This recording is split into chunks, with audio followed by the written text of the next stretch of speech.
and Professor Gadi, Aaron, Jay, and well, the audience. I think good to bring Israel in the spotlight here. Well, a little thing that we've attempted at IIM Bangalore, and by the way, before that I must say there is a fair bit of IIM Bangalore here. So maybe some claps for that, because Satya and Jay both are alums of IIM Bangalore. Gadi, co-teaches at IIM Bangalore, and well, I have, I guess, a role in IIM Bangalore that could. Okay, so I didn't know you're alumni. There has already been some efforts or some activities between India and Israel. We have a course where students study startup organizations in Israel and see what market opportunities exist in India. Professor Gadi has been, involved in that, and 3, 4, 5 faculty at different times have associated with Israel, done academic work. And we saw this as an opportunity that we must create a center in IIM Bangalore that will focus on the India-Israel partnership. Yeah. Where do I? Is there this one? Okay. Fine. So, well, actually, India and Israel, there has been bilateral collaboration since it was formally opened up in '92, and got more momentum recently. President of Israel visited India in November 2016. Prime Minister Modi visited in July 2017. Of course, the earlier partnership was focused on defense and aerospace because I guess we thought that's something that Israel can offer us. Of course, more recently, we are seeing opportunities in agri-food tech, digital health, fintech, well, a lot of whatever industry 4.0, mobile and telecom, water, energy. So, with people, our faculty visiting there, and we try to say, what is this center? What does it really stand on? So, well, Israel offers a vibrant technology-based innovation and entrepreneurship ecosystem. Thanks. India seeks to gain from this because of its strong aspirational entrepreneurial spirit. Well, Jay, I guess the entrepreneurship innovation, I have to get specific about it. I have to learn from you on that, but I guess I mean the whole thing there. And India offers a large market with innovative opportunities for penetration. Israel seeks to gain from this because of its strong aspiration for market scale-up. Partly, that it has to be a partnership, and that's how we are visualizing this. Of course, if you see in terms of R&D as a percentage of GDP, right, Israel is up there. Of course, South Korea is also moving up. On a per capita basis, of course, Israel is, I guess, the highest. Well, recently we had the ease of doing business rankings that came out, and I just thought we'd compare India and Israel. And while India just sort of moved into 100th position, Israel is there at 54. On most of the parameters, of course, Israel is better. Though I was surprised, I went back and checked about the getting electricity, and it is true. India is sort of, now it's easier to get electricity in India than in Israel. Getting credit, maybe, again, India seems to be ranking better than Israel. Of course, paying taxes is where we gained a lot, but we are still behind Israel. Paying taxes alone made a significant difference for India coming into the top 100. Of course, borders, Israel is better. Even with El Al, Israel seems to be better. Enforcing contracts, resolving insolvency. Fine. So anyway, there's a lot for India to learn from Israel if we just use this as one parameter.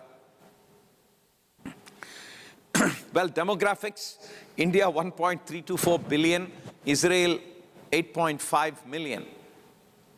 So of course, Satya earlier said, maybe not India, but Bangalore, Hyderabad, Delhi, Gurgaon. So yeah, that's where Bangalore is. Bangalore and Israel are about the same in population. Of course, area-wise, Bangalore is much smaller. Israel is bigger, though half of it, as Gadi was saying, is sort of desert. You can see GDP and,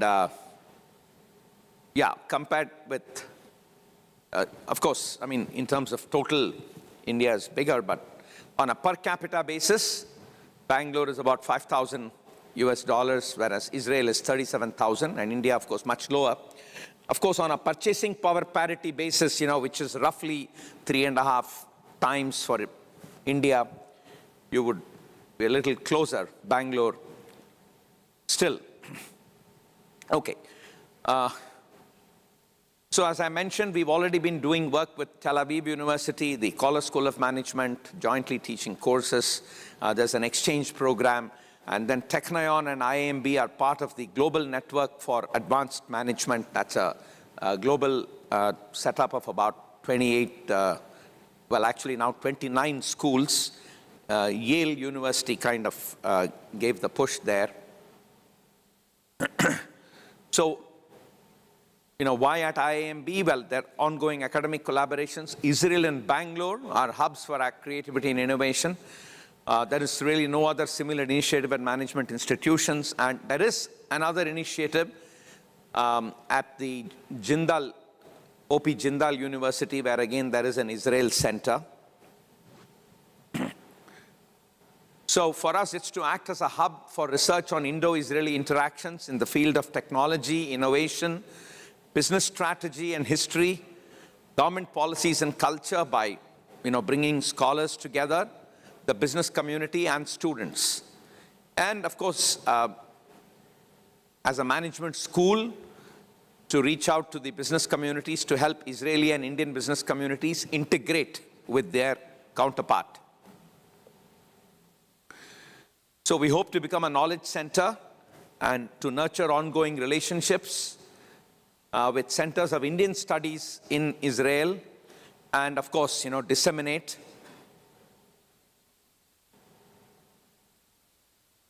the bunch of activities like any, management school. Enhance and consolidate what is already going on, then create specific executive education courses between Indian and Israeli management personnel, host, seminars and workshops, develop research and case studies of Indo-Israeli projects and businesses, and, a lot on this whole business of entrepreneurship innovation would be very, very exciting for some of our faculty to write case studies, and we also have the Center for Entrepreneurial Learning, and there is a good sort of connect between the Israel Center and the what we call as the NS Raghuram Center, NSR cell. Of course, nurture the entrepreneurial spirit by creating training programs for stakeholders for startup ecosystem. So in Bangalore and India for technology-based innovation, and in Israel, for market scale-up. So we actually inaugurated this on November 5th. The ambassador of Israel to India was kind enough to come and grace the occasion. And, these are some of his observations that, he thought Bengaluru is an ideal center for startups, the collaboration being excellent idea. And, there is the Start Jerusalem program in Israel. And, he hopes that center will bring like-minded individuals together. We had a guest there, Ajay Vipin Nanavati, who currently is the chairman of Syndicate Bank and formerly the CEO of 3M. 3M is known for innovation, 3M Israel, and also 3M India. Interesting, Gadi had already given some of the cultural insights. Israeli people have learned to operate outside silos. So academia, government, industry work together, partly the irreverence and also down there, one of the bullets is they have a healthy disrespect for hierarchy. They know how to accelerate the pace of decision making. They always aim to fulfill their goals and visions, speak their mind, focus on technology. Okay, and of course, I think the sheer survival instinct. And in a way, I think in India too, given numbers, a lot of, what we heard in the morning, the sheer attempt to drive costs down, even on maybe an existing known application, but the innovation is in driving costs down. So I think the sheer need to, to improve what is around us is maybe in some sense a common sort of cultural base or cultural fundamental between Israel and India. Well, recently the Economist Intelligence Unit came up with a survey where Bangalore beat San Francisco in confidence to go digital. And Bengaluru was number 1. Top 5 digital cities: Bengaluru, San Francisco, Mumbai, New Delhi, and then Beijing. Of course, the methodology was they surveyed some 2,620 executives across 45 cities in partnership with the telecom firm Telstra Group. Anyway, the skills that are most in demand, and I thought this was also an interesting takeaway. One is, for the center, and in general for a management institution, what kind of skills or job profiles. So digital security is number 1. Big data analytics, cloud computing skills, social media, and of course AI. Of course, somebody was saying AI, I think a couple of decades ago also we had heard about AI. Again, AI is sort of back in. Anyway, so that's, well, I guess that's really what I wanted to be saying. And we look forward to collaborating with Melting Pot and seeing how specifically the India-Israel Center can, catalyze more, and how we can get ideas to make it a good sort of academic center. And we look forward to support from all of you. Yeah, thank you. We have about 9 minutes as per the clock, and I'll straight away throw it open for any questions directed at anybody. And could we have somebody to help with the mic, please? Yeah.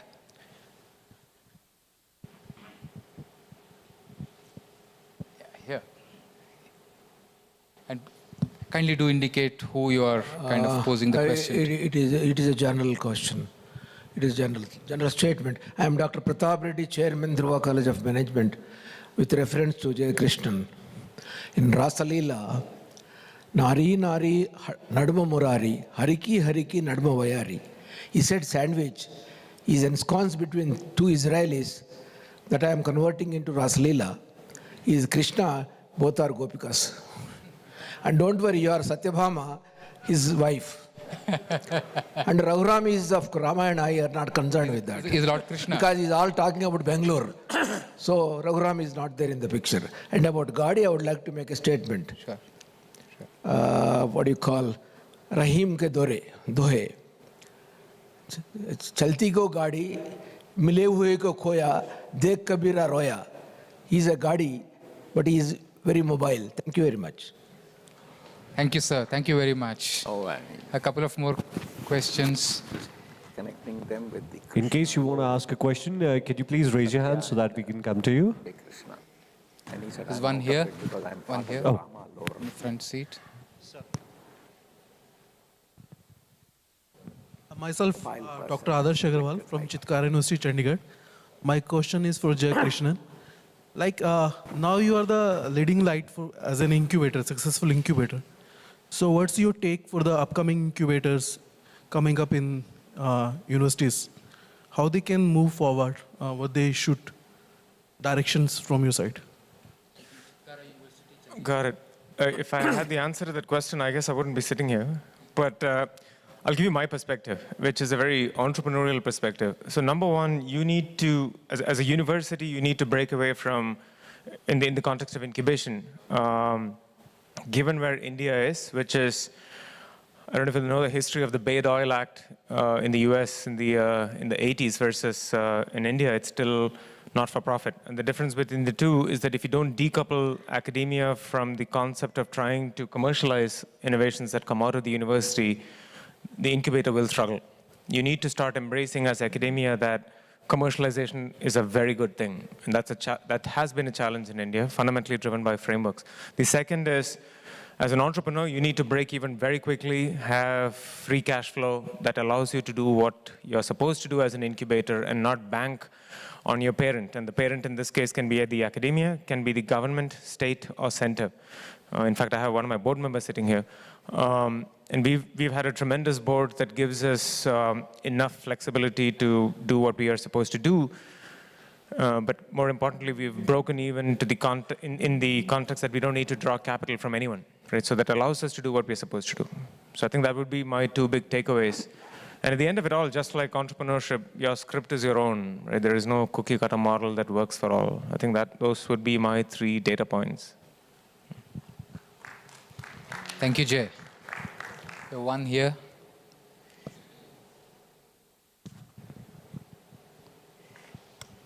Hi, Jay. A question for you. Can someone be both innovator and entrepreneur? By balancing Absolutely. openness and by balancing openness as well as commercialization. Yeah, absolutely. I don't see why not, but I'll have experts answer that.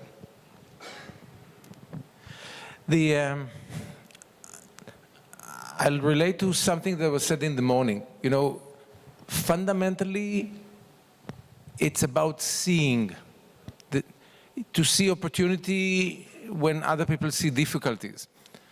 That applies to the innovation part, okay? And the innovation, there's more randomness to innovation. We have to recognize that, okay? That the idea comes. And again, it was surveyed before, the sort of incremental and the sort of disruptive or something very, so that's the innovation part. Entrepreneurship is being able to see that it can be done differently.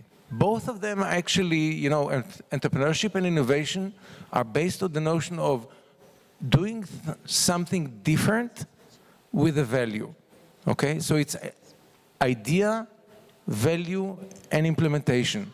The idea and the value is sort of the terrain or the territory of the innovation. The value and the implementation is the area of the entrepreneurship. They're very close related. Honestly, if I had to put a sort of a line, I wouldn't be able to say when innovation is more concerned with entrepreneurship, because idea that has value but has not been implemented is not worth anything. Just to throw in one bit, you know, you be yourself and let experts decide whether you're an inventor or an innovator or an entrepreneur. Don't worry about it. 3 minutes left. We'll take 2 questions. Yeah. Somebody from the back? Hi, yeah. Yeah, could we Hi, pick this is Rajendra. I'm running IT company. I would like to ask you straight for one question to our Professor Raghuram. So you're talking more about Israel, investment in Israel and everything. Why don't you resonate in India as a vast country? Why we are running behind other countries when we have so many sources? You know, just I would like to give a hint. Just tell me something about India. Hope you got my question, Professor.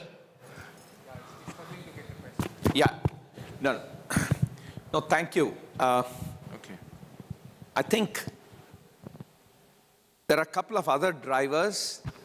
So one is, I think, as institutions, we are seeking diversity in terms of being able to learn. And I'm sure, you know, in the morning we saw Professor Anil Gupta and, you know, just the grassroots level innovation. And there is, I agree with you, tremendous learning opportunities within the country. But I think there is an inherent value in looking global. The thought that we are having at IIMB is, again, not just global. Let's focus there. And in fact, we've picked 2 countries. One is Japan and the other is Israel, where we believe that, you know, it's not necessarily like running behind other countries, but maybe here are certain values, attributes, something about the economy which we can learn from. And so it's really, from that point of view. But we are absolutely open to learning from, all the exciting things happening in the country, within India. Yeah? So, I will add to that, okay?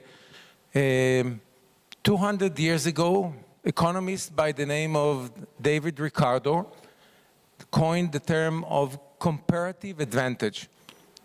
And comparative advantage actually relates to your question, okay?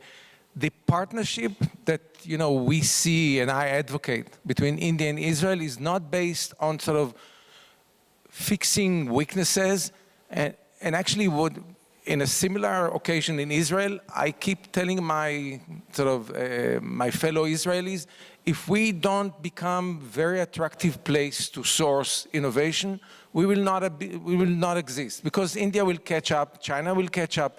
The numbers will eventually yield the level, and the level of innovation, excitement in this country is intoxicating.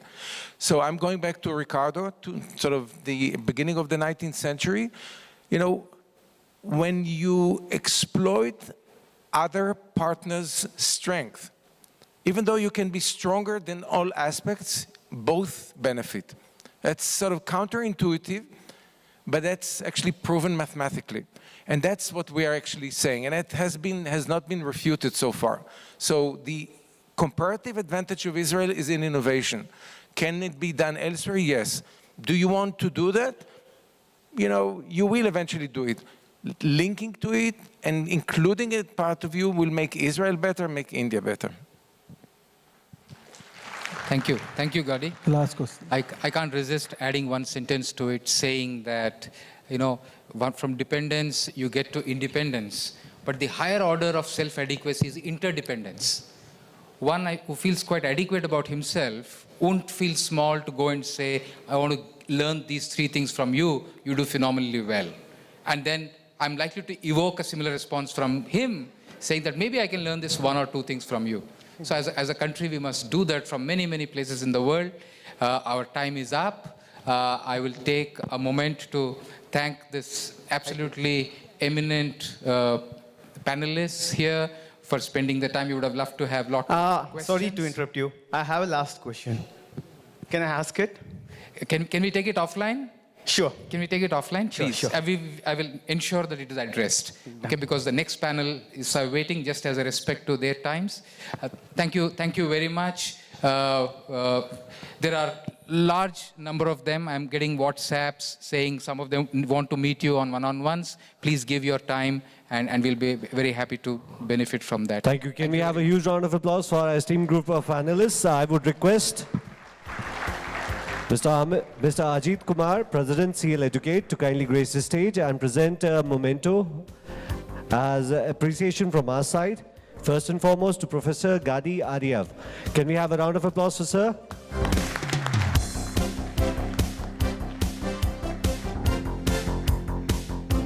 Up next, Mr. Aaron Jaffe.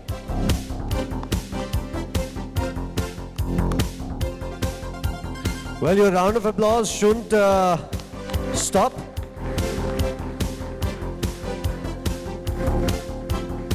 Of course, we have Mr. Jay. Can we have a round of applause for him?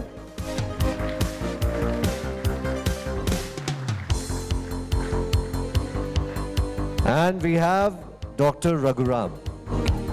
Can we have a round of applause for sir?